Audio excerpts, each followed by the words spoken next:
Thank you very much. I'm sorry to hear that news, and I remember the evening particularly well because the hospice, that particular hospice, is a very special place to me for personal reasons.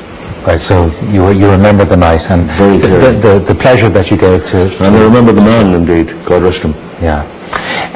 You've said that you only found your own voice in 1984, thereabouts, and yet you've been singing for a long time before that. What do you mean by finding your own voice? Well, up until that point, I was always trying to copy other singers. I mean, the first singer I really tried to copy was Liam Clancy, and then Luke Kelly.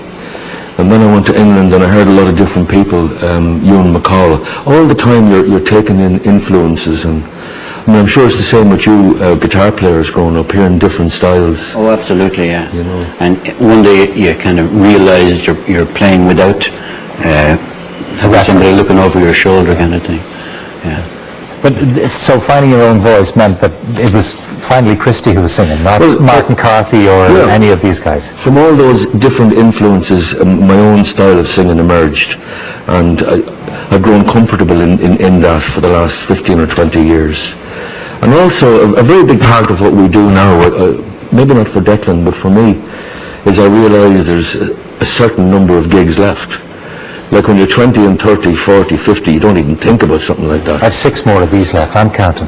Well, yeah, a few more of something else, I know. Yes, and we're all looking forward to it, I can tell you. But you really feel the sort of the pressure that, you don't have many... I mean, will you do the O2, for instance, like 12,000 people? Would you ever do that? No, I made a decision I won't do that. You won't do that? No. Would you do a Vicar Street? I do it every Christmas. Yeah, no problem with Vicar Street? None whatsoever. That scale suits it's very intimate, and everybody is kind of close. It's a bit like everybody's fairly close in, and... You can smell them. Yeah, absolutely. Yeah. And feel the warmth, feel the love. Exactly. In terms of performing, though, you get shouts from the audience. Do this one, Christy, do that one. I mean, how many songs are in your repertoire at any given moment? Because you've hundreds that you've recorded and performed over the years. But probably currently we'd have a working repertoire. Say in the last 12 months, I imagine we probably maybe 100 to 150 songs in the repertoire. We do an average of 2 hours a gig, and we sing maybe 20 or 30 songs. And so there's fresh songs coming in. I mean, there's 13 songs in this album, and we're gigging them all.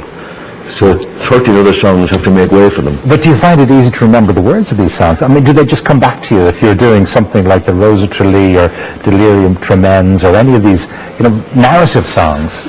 Or is it just there? Certain songs are very easy to remember. Other ones are extremely difficult. Some very simple, like Listen on the title song on the new album. I'm having real difficulty learning that because every line is its own story. There's absolutely no narrative. Yeah, you sing with your eyes closed? Most of the time, yeah. Yeah. And if you need a prompt then, you have to have it written down. I have a menu. It's here in the Right. But the irony of that song, Listen, I mean, the chorus is, listen with your eyes closed. This is the one that you can't remember. It's a lovely song. Where did that one come from? It came from the singing of Hank Waddell, who's a wonderful singer down in Cork. He's from Mallow. He plays with Declan quite frequently. You have a band now? We have a band here. I'm Hank and myself, and... what do you call it? Small Town Talk. Small Town Talk. And what, are you majoring on the blues and rock and roll? No, it's kind of broad, lots of different things. Yeah. And the rhythm section that plays on our album is the rhythm section in the band. It's a family affair. Yeah. So, Christy, when someone was listening to Varna, I mean, I don't know what the guys here would like to... I'd like to hear a snatch of something? Anything? What would you like to do? Okay.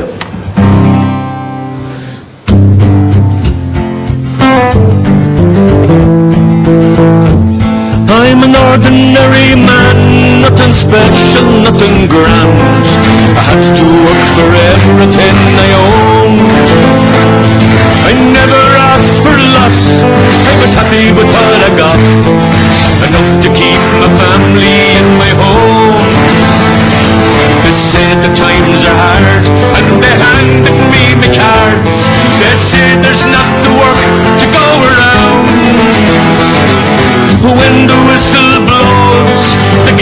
finally close. Tonight they're gonna shut this factory down, then they tear it down.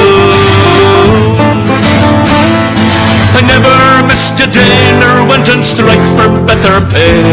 For 20 years I served them best I could. With a handshake and a cheer seems easy to forget. Loyalty through the bad times and the good.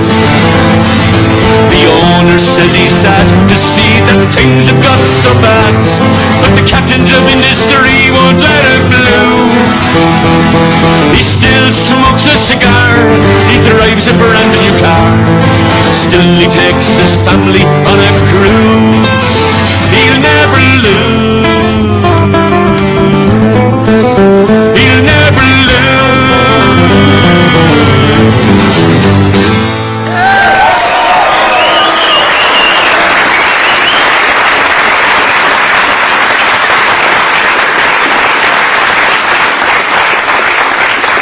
Christy, going back to your roots and Prosperous, and the Cliffs of Dooneen came out of that whole period. Yeah. Was that the first time that you kind of found your own voice?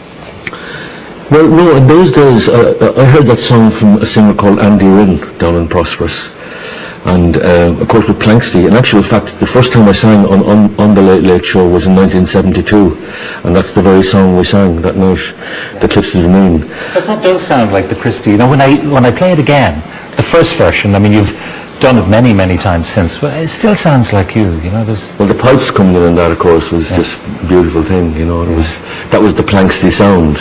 The pipes coming in there, it was just... And Planksty happened and then stopped, and then Moving Hearts happened, and Planksty was reborn, and I mean, I suppose this is the latest Planksty, the multi-instrumentalist here, and your own voice and the baron and the guitar. Well, yeah, I wouldn't go so far as to say this is the latest Planksty. This is very different to Planksty. This man here is very special. Yeah. Would it be too much to ask you to do a little bit of the Cliffs? No, no, God, no. I'd sing all right. I'd really like if you'd sing it with me. If you'd sing it with me, it'd be nice. So, thank you. You may travel far, far from your own native home, far away o'er the mountains, far away o'er the foam. But of all the fine places that I've ever seen, and there's none to compare with the Cliffs of Dooneen.